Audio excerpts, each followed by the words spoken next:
नमस्कार मित्रों, एक बार वापस मैं आपके सामने खड़ा हूँ एक नई कविता के बारे में सोचने के लिए, जो कविता 10वीं इंग्लिश मीडियम के अक्षर भारती पाठ्य पुस्तक में से है और जो 5वीं कविता है जिसका टाइटल है, जिसका हेडिंग है दोन दिवस, जो कि नारायण सुर्वे जी के द्वारा लिखी गई है। वापस मैं उसी तरीके से विवेचन करूंगा जिस तरीके से मैं पहले से करता आ रहा हूं। एक तौर के ऊपर मैं आपको मराठी टू मराठी में समझाऊंगा, बाद में मैं आपको मराठी टू हिंदी में समझाऊंगा और बीच में कभी कभी मैं मराठी और इंग्लिश शब्दों का जो है आपको वर्णन करते समय ब्यौरा दूंगा।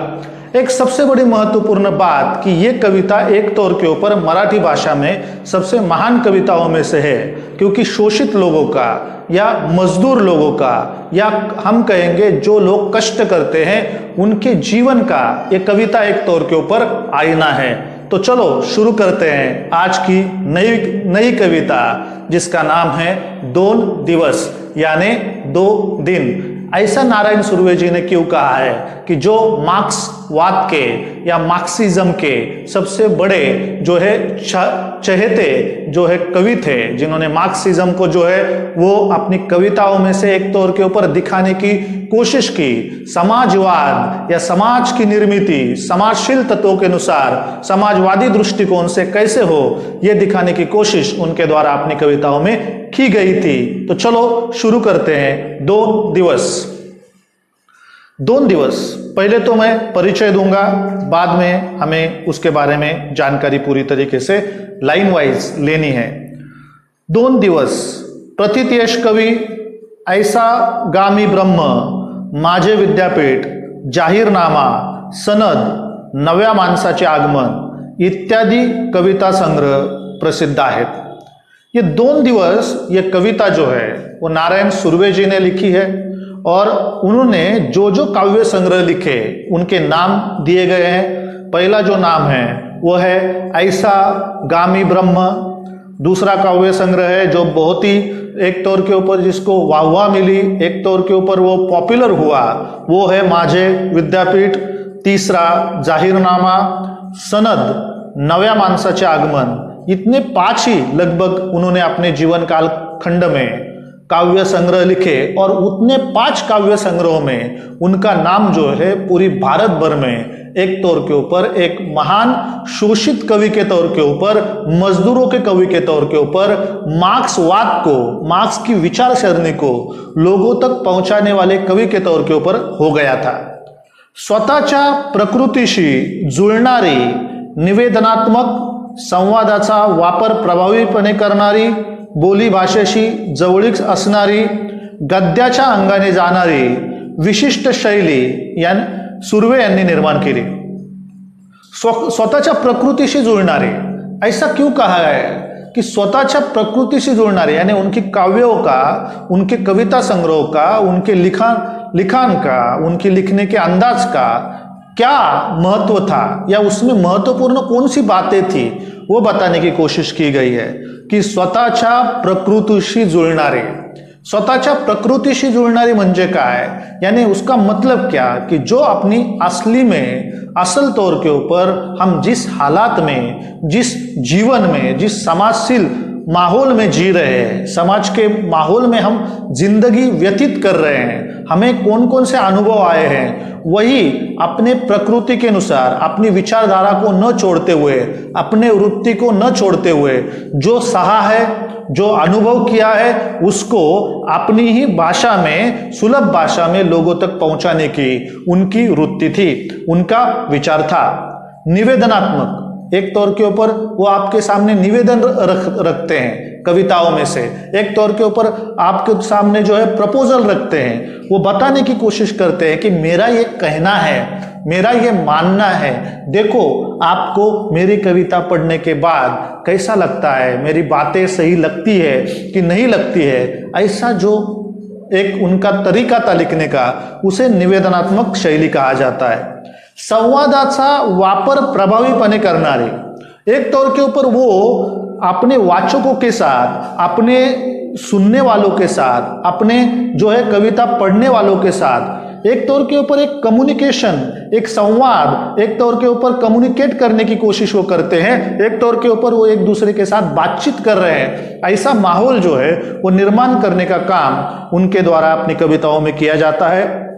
बोली भाषेशी जवळीक असणारे, बोली भाषा जो शब्द रचना, जो शब्द अलग अलग शब्द जो वो आम मर्रा के जिंदगी में इस्तेमाल करते थे, जीवन में इस्तेमाल करते थे, जिस तरीके से वो भाषा का, मराठी भाषा का इस्तेमाल अपने रोज के जीवन में करते थे, वही भाषा उन्होंने कविता में से लोगों के सामने रखी है और उनके साथ सही तौर के ऊपर एक अच्छा कनेक्ट, एक अच्छा जो है एक रॅपो निर्माण करने की कोशिश उनके द्वारा की गई है। गद्याच्या अंगाने जाणारी विशिष्ट शैली सुर्वे यांनी निर्माण केली। सुर्वे जी की कविता थोड़ी बाकी कविताओं से अलग दिखाई देती है। उनकी कविताएं ज्यादा तौर के ऊपर हमें जो है ये पद्य के स्वरूप में नहीं दिखाई देती है, उसमें ज्यादा से ज्यादा जो है हम कहेंगे एक दूसरे के ऊपर राइमिंग स्कीम या इस तरीके से काव्य की जो विशेषता है वो वहां पर उनके साथ दिखाई देती नहीं है। थोड़ी सी गद्य के तौर के ऊपर, यानी एक तौर के ऊपर वो हमारे साथ प्रोज की तरह बात करते हैं। प्रोज का मतलब क्या है, गद्य का मतलब है जिस तरीके से लेसन्स रहते हैं उसमें कोई सुविचार रहता है, उस तरीके से अलग अलग विचारों को एक साथ जोड़कर एक कविता उनकी जन्म लेते हुए हमें दिखाई देती है। उसका अंग थोड़ा सा प्रोज की तरफ झुकता हुआ हमें दिखाई देता है। ये उनकी काव्य लिखने की विशेषता थी जो परिचय में दी गई है। महत्वपूर्ण बात जो उन्होंने आगे कही है की कामगार जीवनाची सुखदुःखे त्यांच्या काव्य लेखनाच्या प्रेरणास्थानी असतात। यानी कामगार, अभी मजदूर कौन, आज के हिसाब से देखा जाए तो किसान को भी मजदूरी कहेंगे, क्योंकि वो जितने कष्ट करते हैं उसके हिसाब से उनको उसकी जो है वो रिटर्न्स मिलते नहीं है, उतना उनको जो है उसका भुगतान मिलता नहीं है। लेकिन उन्होंने क्या किया उस कालखंड में, जब उन्होंने कविता एक तौर के ऊपर बहुत बड़े तौर के ऊपर लिखना शुरू किया, या वो जब वो अपने जवानी में थे, अपने कार्य के, अपने जीवन के कार्य करने के सबसे बड़े उम्र में थे, तब वो कालखंड था 1960-1970 के दरमियान का। और उस समय जो है कामगारों की, मजदूर की समस्याएं बहुत गंभीर थी भारत में। नहीं तो मुंबई एक तौर के ऊपर आर्थिक राजधानी कही जाती है, उसमें तो मजदूरों के हालात और भी बद से बदतर थे। वो उन्होंने जो है अपने कविताओं से लोगों के सामने दिखाने की कोशिश उन्होंने की, उसके जो है समस्याएं जो है लोगों तक पहुंचाने का काम उन्होंने अपने कविताओं में से किया। ज्यादातर वो समाजवाद के तरफ झुकने वाले कवि थे।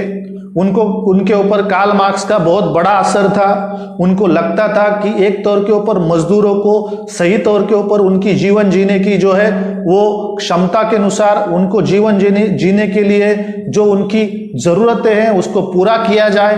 और उसी विचारों में उन्होंने जो है अलग अलग कविताओं में से मुख्य तौर के ऊपर एक हीरो के तौर के ऊपर, एक नायक के तौर के ऊपर मजदूर को, उसके दुखों को, उसके जीवन को, उसके जीवन शैली को, उसके लाइफस्टाइल को उन्होंने कविताओं में डालने की कोशिश की। माणसावरील अपार श्रद्धेतून त्यांची कविता साकारली आहे। अभी उनका सबसे बड़ा महत्वपूर्ण अगर अंग नारायण सुर्वे जी का कोई रहेगा कि उनके जीवन में इंसानियत को बहुत बड़ा महत्व था।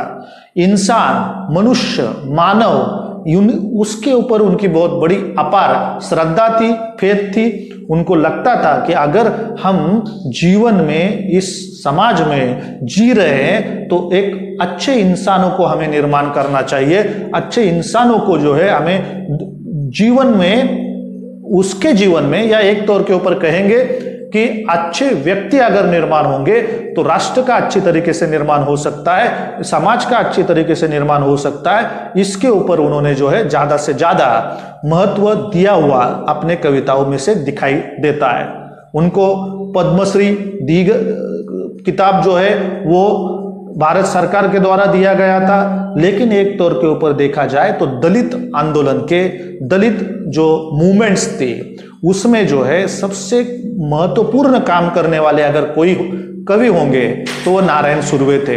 उनको हमें किसी रंग में, किसी रूप में, किसी रचना में बंधित करने की कोशिश नहीं करनी चाहिए, बांधने की कोशिश नहीं करनी चाहिए, क्योंकि उनके कविता लिखने का मकसद ही मानवता था, मनुष्य था, मनुष्य ही उनके विचारधारा का एक मुख्य विचार था, ऐसा मैं कहूँगा। इसके तौर के ऊपर उन्होंने क्या क्या इस कविता में कहा है वो हमें देखना है।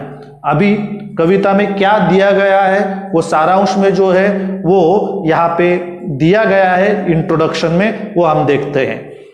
या कवितेतून 2 दिवस वाट पाहण्यात गेले, 2 दुःखात गेले, असे जीवनाचे वास्तव चित्र रेखाटताना भाकरीचा चंद्र शोधण्यातच जिंदगी बर्बाद झाली, असे भीषण जीवन सत्य कवीने मांडले आहे।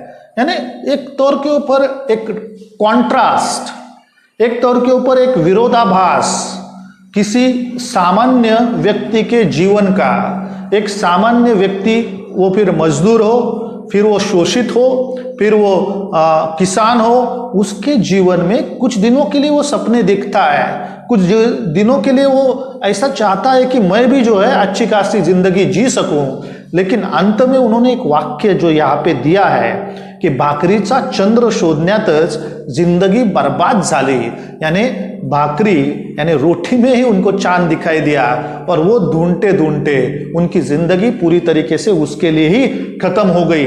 ये असली तौर के ऊपर जीवन का वास्तव, जीवन की दाहकता दिखाने का काम यहाँ पर 2 दिवस इस कविता में नारायण सुर्वे जी करते हैं। पण हे सत्य मांडताना जगाच्या या शाळेत दुःख पचवून जगण्याची शिकवण आपल्याला मिळाल्याचे ते सूचित करतात। यानी वो सब दुख तो बता ही रहे हैं कविताओं में से, उन्होंने बताने की कोशिश भी की है, लेकिन जो व्यक्ति दुखों के ऊपर विजय प्राप्त कर कर, संकटों के ऊपर विजय प्राप्त कर, अपयशों के ऊपर विजय प्राप्त कर, अगर हमें नाकामयाबी मिली है उसको भुना कर, उसको दूर हटाकर उसके ऊपर से पॉजिटिव तौर के ऊपर अपने जीवन की निर्मिति कैसे करेगा, इसका संदेश भी नारायण सुर्वे जी इस कविता में हमें देते हैं।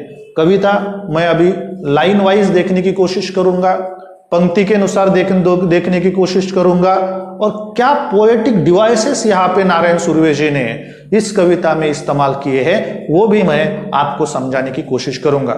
वापस हम देखते हैं कि ये कविता है अक्षर भारती किताब में से, पाठ्य पुस्तक में से 5वीं कविता, जिसका नाम है 2 दिवस। ज्यादातर देखा जाए तो वो नारायण सुर्वे जी ने लगभग 5 ही कविता संग्रह लिखे, और वो 5 कविता संग्रहों में ही उन्होंने इस मजदूरों के, या हम कहेंगे समाजवाद को, समाज सोशलिज्म को एक तौर के ऊपर उजागर करने की कोशिश उनके द्वारा की गई। उनका जन्म 1926 में हुआ, मृत्यु 2010 में हुआ। पद्मश्री पुरस्कार से सम्मानित ये कवि थे, लेकिन उससे बढ़िया अगर कोई बात उनके बारे में हो तो जीवन को असल में आईना दिखाने वाले एक महान समाजवादी कविता करने वाले कवि के तौर के ऊपर उनको भाषा के बारे में पढ़ाई करने वाले हमारे जैसे विद्यार्थियों के द्वारा जाना जाएगा, पहचाना जाएगा। मैं कविता को शुरू करता हूँ। 3 ही स्टांजाज है और उन 3 स्टांजा में क्या क्या दिया गया है वो हमें देखना है।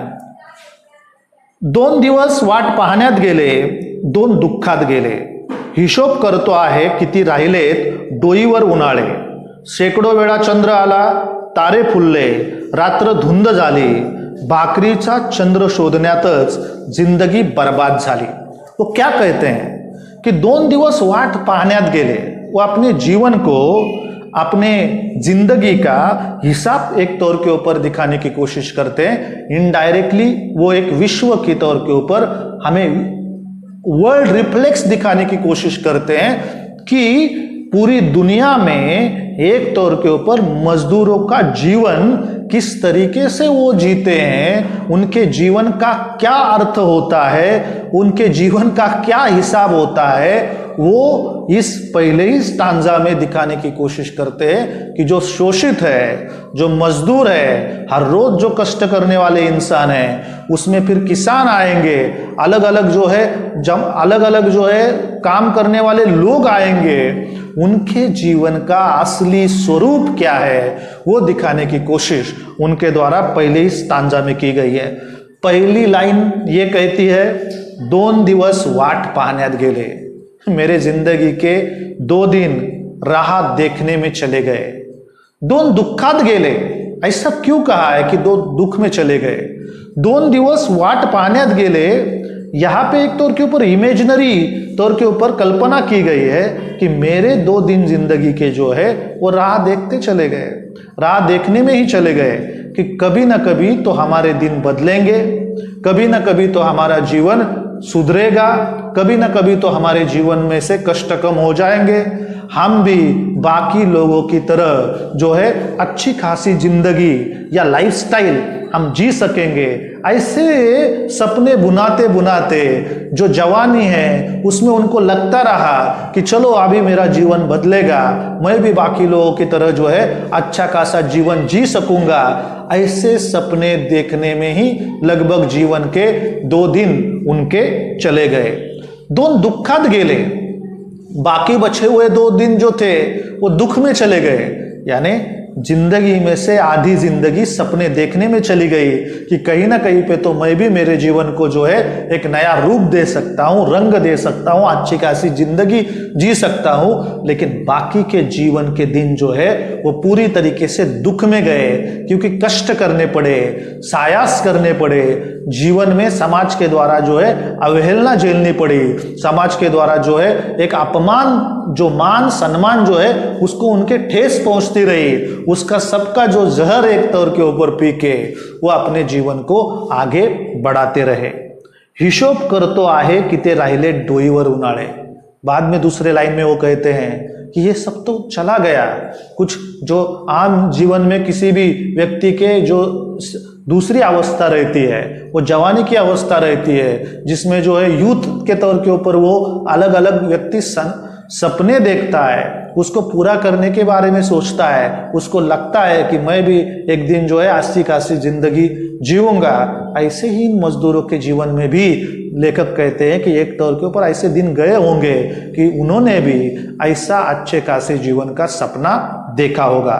लेकिन आज उनकी परिस्थिति ऐसी है, वो नारायण सुर्वे कहने की कोशिश करते हैं कि मैं हिसाब कर रहा हूं कि अभी मेरे सिर के ऊपर राहिलेत, हिशोब करतो आहे किती राहिलेत डोईवर उन्हाळे।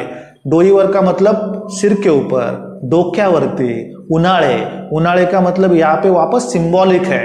उन्हाळा जो है एक तौर के ऊपर प्रतीक के तौर के ऊपर इस्तेमाल किया गया है, सिंबॉलिक तौर के ऊपर इस्तेमाल किया गया है कि गर्मी क्या करती है। गर्मी एक ऐसा ऋतु है जो इंसान को बहुत तकलीफ देता है, या हम कहेंगे इस निसर्ग को बहुत तकलीफ देता है। उसकी सुंदरता को पूरी तरीके से जो है निकाल देने की कोशिश या कम करने की कोशिश गर्मी ने के द्वारा की जाती है।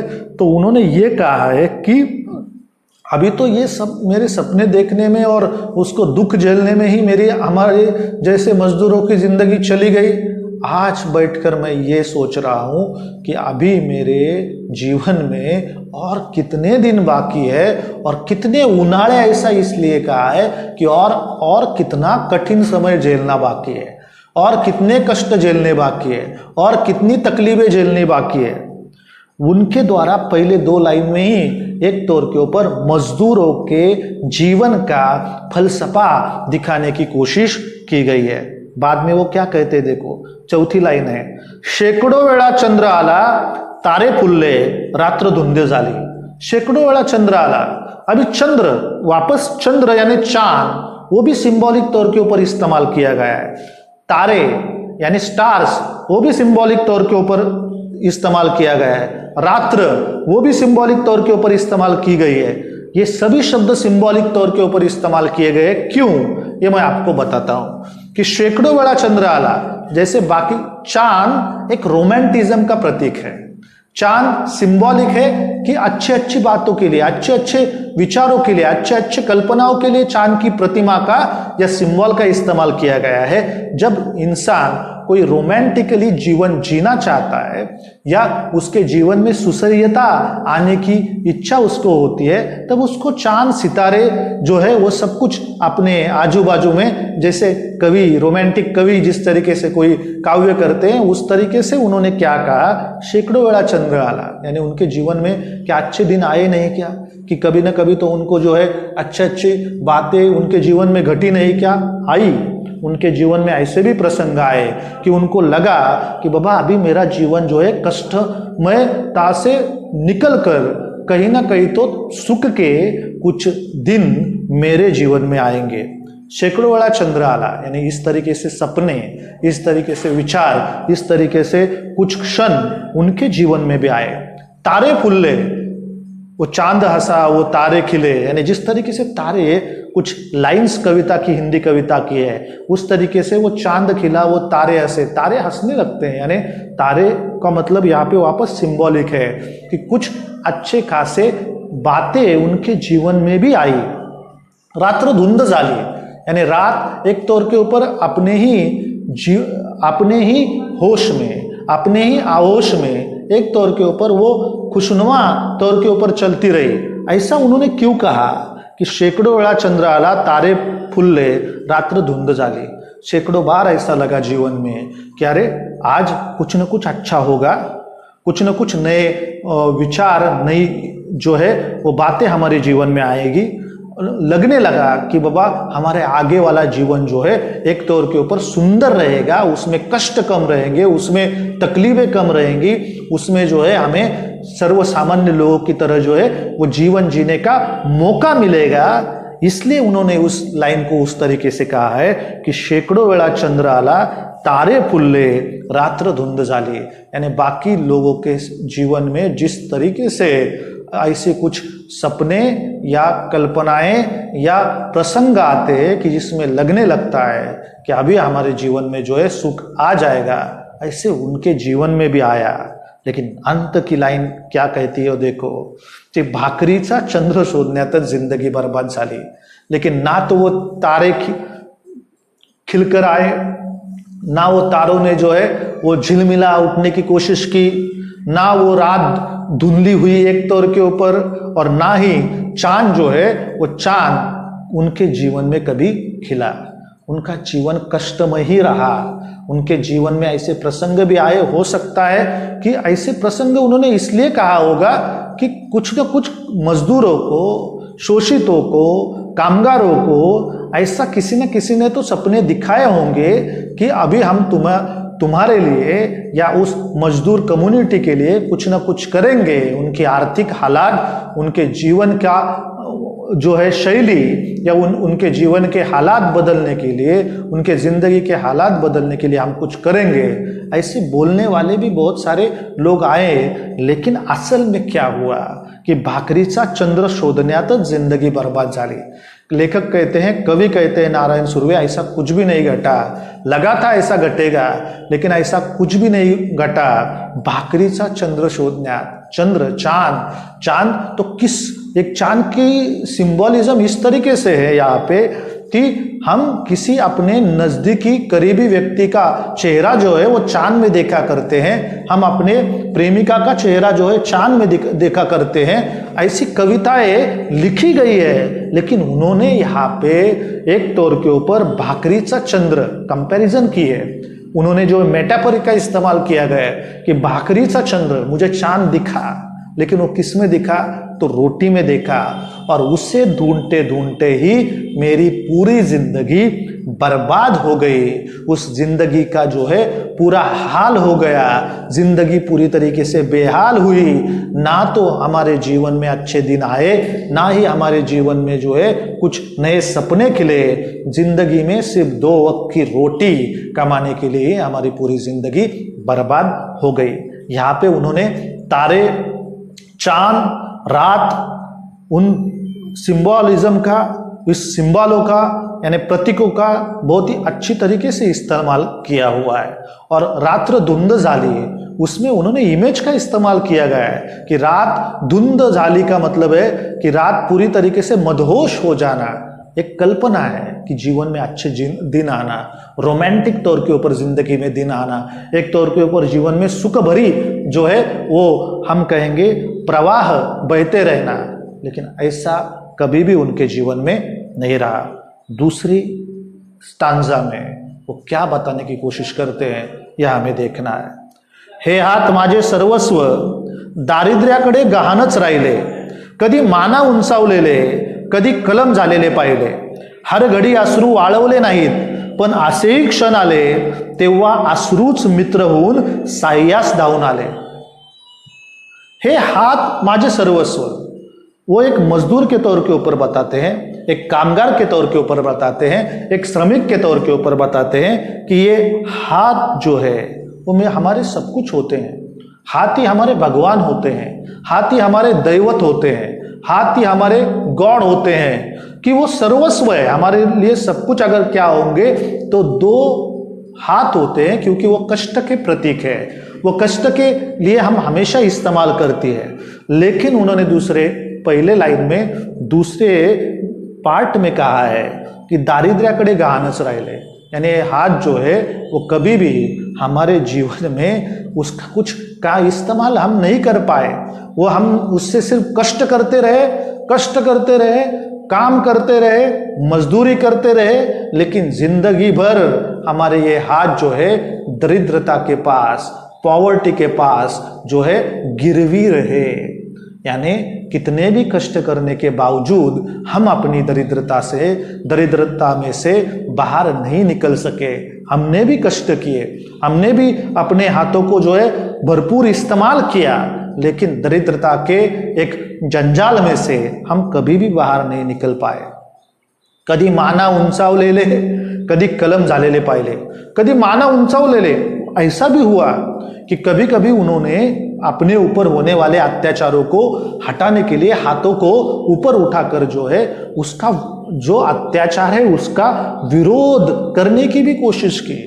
कामगारों ने तो भारत में 1950 से लेकर 1980 तक जो है वो भांडवलशाही, यानी उसका मतलब है जो एक तौर के ऊपर जो मालिक रहते हैं कंपनियों के या मजदूरों के, उन्होंने जिस तरीके से डिस्क्रिमिनेशन मजदूरों के साथ किया था उसके खिलाफ कुछ लोगों ने खड़े होने की कोशिश भी की थी।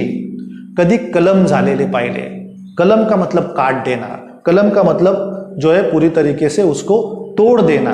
तो वही हाथ अगर किसी बार अत्याचारों के खिलाफ हाथ अगर खड़े हुए, उन्होंने जो है एकजुटता दिखाई, तो किसी लोगों ने, किन बड़े लोगों ने, किन मालिक लोगों ने उन हाथों को एक तौर के ऊपर कलम करने की कोशिश की। मतलब शब्दशः उस तरीके से अर्थ नहीं है, उनके जो आवाज को जो है वो दबा देने की कोशिश उनके द्वारा की गई, उनके विचारों को जो है वो नस्ते नाबूद करने की कोशिश जो है वो की गई, उसको पूरी तरीके से खारिज करने की जो है वो कोशिश की गई।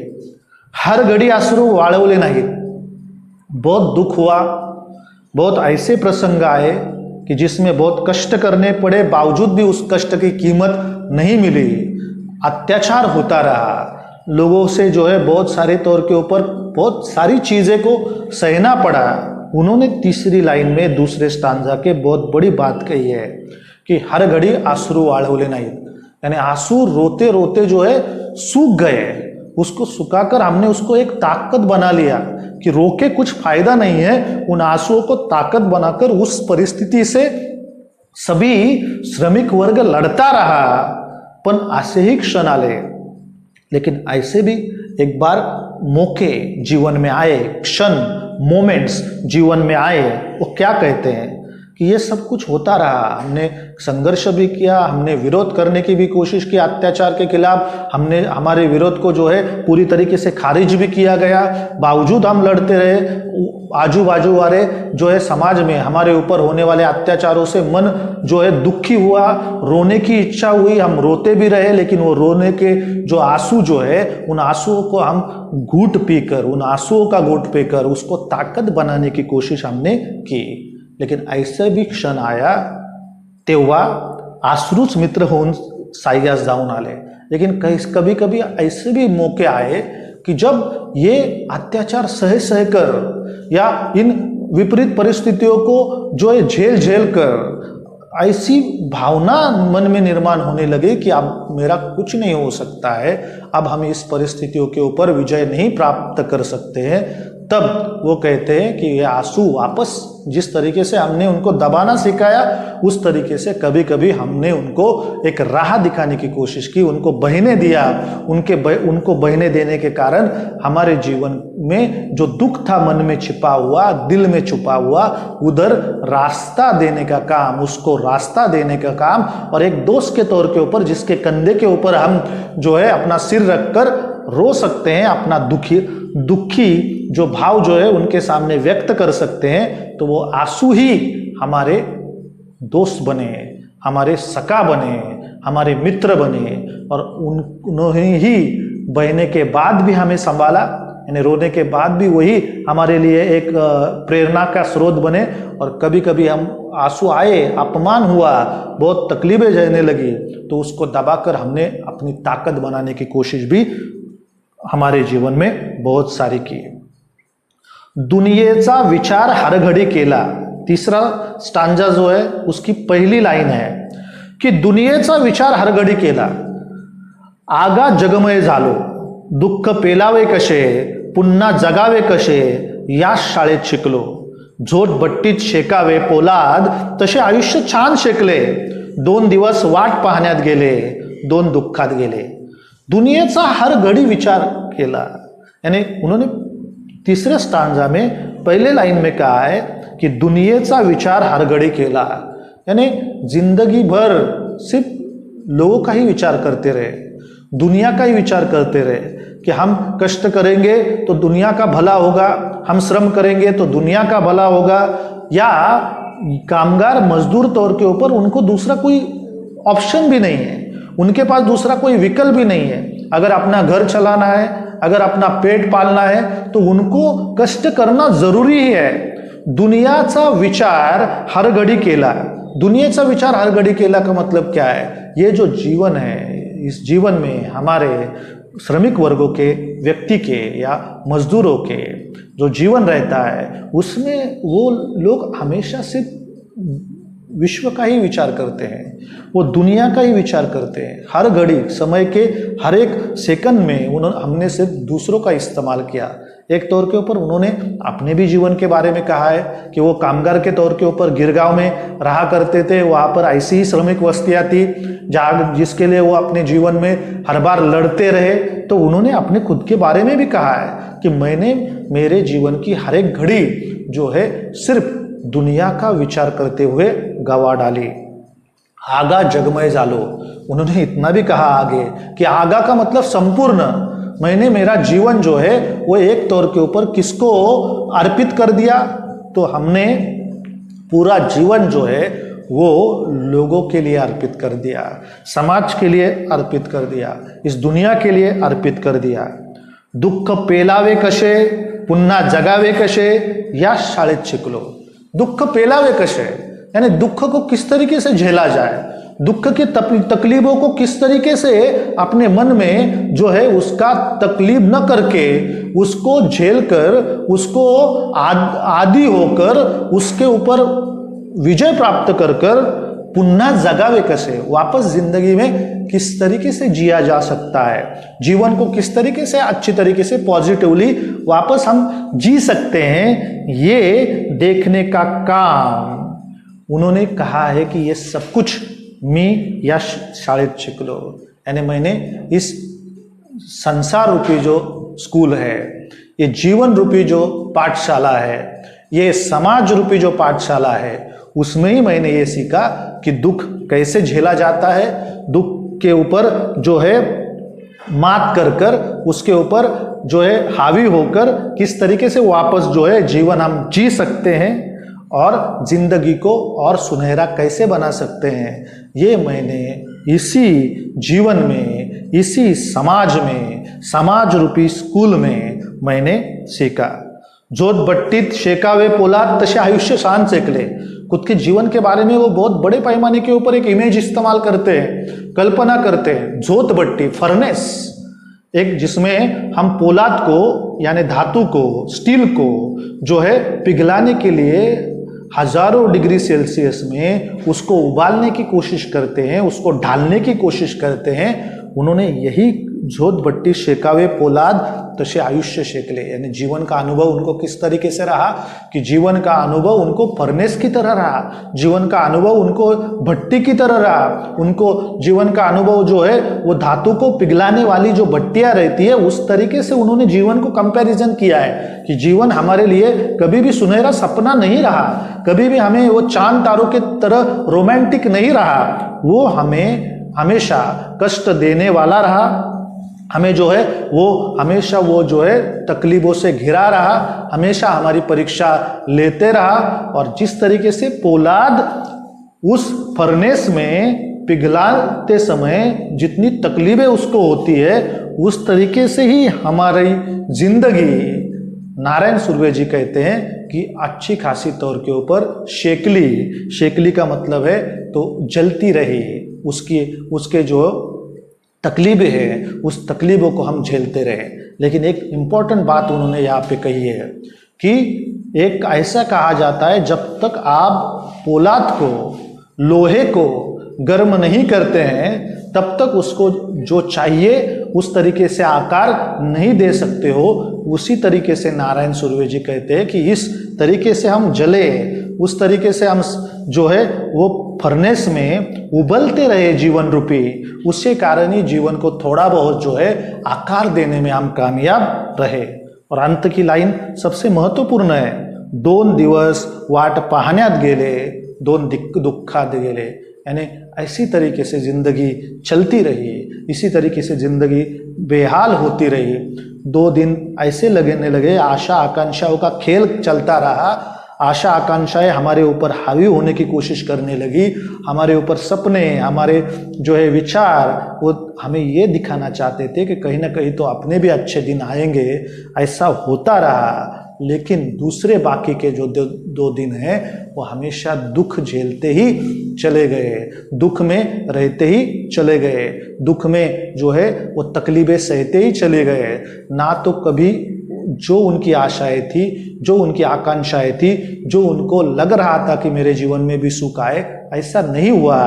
लेकिन पूरे दुख में ही उनका पूरा का पूरा बाकी बचा हुआ जिंदगी का सफर जो है वो बीत गया। और उसके बावजूद भी वो कहते हैं कि उस जीवन के प्रति मेरा कभी भी जो है नकारात्मक सोच नहीं थी, निगेटिव सेंस नहीं था। उल्टा जो भी जिंदगी मैंने जी उसमें से कहीं ना कहीं पे तो मुझे जीवन जीने का एक नया तरीका समझ में आया, एक नया विचार समझ में आया। लेकिन नारायण सुर्वे जी इस कविता में सर्वसाधारणता एक विश्व का चित्र खड़ा करते हैं, जो विश्व एक कालखंड में पूरी तरीके से मजदूर और मालिक वर्ग में बीता था। मजदूरों की क्या जो है वो समस्याएं थी, श्रमिकों की क्या समस्याएं थी, उनके जीवन का क्या मूल्य था, उनकी सेंसिटिविटीज क्या थी, उनके जीवन का असली अर्थ क्या था, यही दिखाने की कोशिश यहाँ पे नारायण सुर्वे जी ने अपनी इस कविता में से लोगों को किया है। उनके जीवन का भी वो एक तौर के ऊपर अंग है, एक जीवन का भी उनके एक रिफ्लेक्शन है। और वो ये कहना चाहते हैं इस कविता में से कि जो असली हकदार है, जो असली इस समाज के निर्मिति के घटक है, वो श्रमिक हो, वो मजदूर हो, वो किसान हो, उनके जीवन का हालात क्या होते हैं, उनके जीवन की सच्चाई क्या है, ये दिखाने की कोशिश उन्होंने इस अपनी कविता में से की। ऐसा गामी ब्रह्म, इस कविता संग्रह में से ये कविता ली गई थी। एक तौर के ऊपर वो जीवन का उनके एक ये प्रतिबिंब है, एक जीवन की एक रिप्लिका है जो उन्होंने दिखाने की कोशिश की। मुझे लगता है आपको वो समझ में आई होगी। आप घर पे जाके वापस उसको जो है एक बार पढ़िए, 2 बार पढ़िए, क्या क्या समझ में आता है वो देखिए। पाठ के नीचे दिए गए हुए कृति पत्रिका को सॉल्व करने की कोशिश करिए। गलती होती है तो होने दीजिए, गलती करिए। जब तक आप गलती नहीं करोगे तब तक आप परफेक्शन के पास नहीं जाओगे।